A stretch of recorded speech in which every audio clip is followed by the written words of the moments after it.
இறுதி கட்டத்துக்கு வந்திருக்கும். கடைசி தொடர்ந்துகிட்டே இருந்த ஒரு கொண்டாட்டமாவே இருக்க போகுது. நண்பர்கள் அனைவருக்கும் வணக்கம். இன்னைக்கான 3வது ப்ரோமோவை ரிலீஸ் பண்ணியிருக்காங்க. இன்னைக்கு ப்ரோமோவை அடுத்தடுத்து ரிலீஸ் பண்ணாங்க. ஆனால் அந்த ப்ரோமோட பேசுறதுக்கு எந்த ஒரு கண்டென்ட்டும் இல்லை. அதனால தான் நான் வீடியோவே போடல. ஸோ இந்த ப்ரோமோலையும் நான் பர்டிகுலராக எதுவும் பேச போகிறது இல்லை. பொதுவான சில விஷயங்களை தான் பேச போகிறேன். அதுக்கு முன்னாடி இந்த வீடியோக்கு ஒரு லைக்கை போடுங்க. ரெக்வஸ்ட்டாக தான் இந்த விஷயத்தை கேட்குறேன். நீங்கள் லைக் போட்டிங்கன்னா இந்த வீடியோ பூஸ்ட் ஆகிறதுக்கு ஹெல்ப்ஃபுல்லாக இருக்கும். ஸோ பார்க்குறவங்க லைக் போடாமல் பார்க்குறீங்கன்னா ஒரு லைக்கை மட்டும் போட்டு கண்டினியூ பண்ணுங்க. இன்னும் நம்ம சேனலை சப்ஸ்கிரைப் பண்ணாமல் இருக்கீங்கன்னா சப்ஸ்கிரைப் பண்ணி வச்சுக்கோங்க. இப்போ நம்ம விஷயத்துக்குள்ளே வந்துடலாம். யார் ஜெயிக்க போறாங்க அப்படின்றது இந்நேரத்துக்கு உங்களுக்கு நியூஸா கிடைச்சிருக்கும்.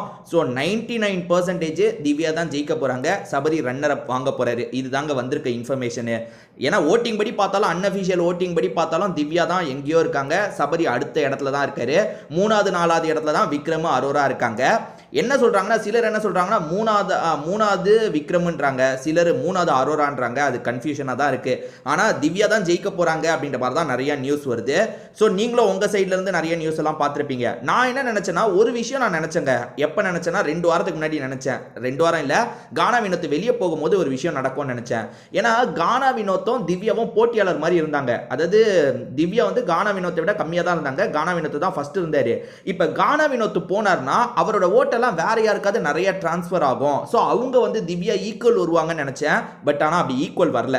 ஏன்னா வந்து கானா வினோத்தும் திவ்யாவும் போட்டி மாதிரி போகும்போது கானா வினோத் திடீர்னு வெளியே போயிட்டார்னா அவரோட சப்போர்ட்டர்ஸ்லாம் திவ்யாவை தேர்ந்தெடுக்கிறதுக்கான வாய்ப்பு கம்மி. ஏன்னா அவ்வளோ நாள் போட்டியாளர்களாக பார்த்துருப்பாங்கல்ல.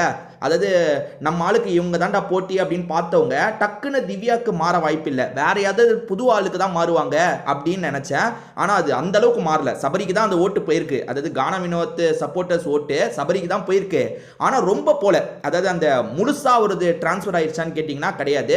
திவ்யாக்குமே பாதி ஸ்பிளிட் ஆகி போயிருக்க மாதிரி தான் இருக்கு. திவ்யா எங்கேயோ இருக்காங்க.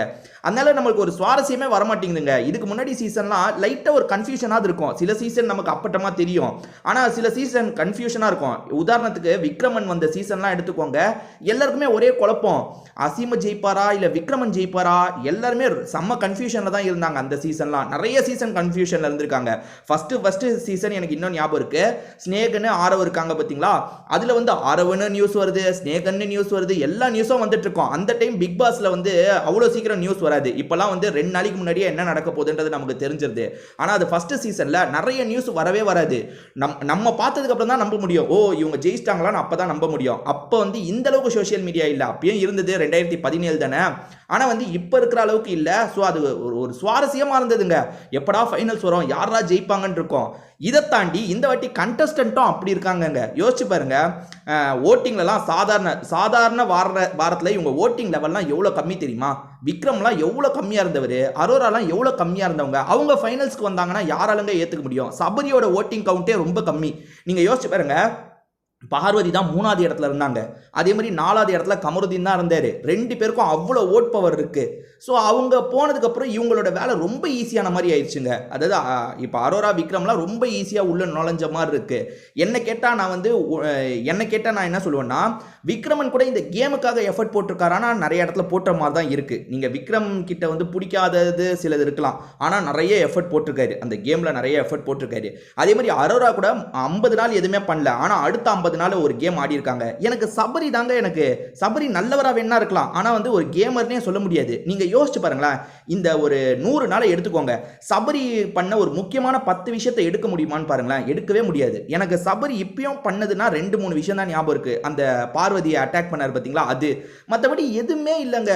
எதுவுமே பண்ணாமல் ஒருத்தர் ஃபைனல்ஸ் வர முடியுமா, ரன்னர் அப் வாங்க முடியுமானா ரொம்ப ஆச்சரியமா இருக்கு. அது எப்படின்னு தெரியல. எனக்கு தெரிஞ்சு மணிக்கு நடந்தது. மணி கூட வந்து ஏதோ ஃபன் பண்ணிட்டு சுத்திட்டு இருந்தாரு. யாரு? அர்ச்சனா ஜெயிக்கிறப்ப மணி தானே ரன்னர் அப் வாங்கினாரு. அவராது கொஞ்சம் ஃபன் பண்ணி சுத்திட்டு இருந்தாரு. சபரி அப்படி கூட பெருசா எதுவுமே பண்ணலங்க. ஆனா இப்போ அவர் ரன்னர் அப்ன்றதையே என்னால் ஏற்றுக்க முடியல. அவர்லாம் டாப் 4க்கு வந்து ரன்னர் அப் வாங்குறதே என்னால் ஏற்றுக்க முடியல. திவ்யா ஓகே தான், ஓகே, இவங்க பாதியில் வந்தாலும் நல்லா தான் ப்ளே பண்ண மாதிரி இருந்தது. இதை பற்றி உங்களுக்கு ஏதாவது மாற்று கருத்தோ இருந்தால் சொல்லுங்க.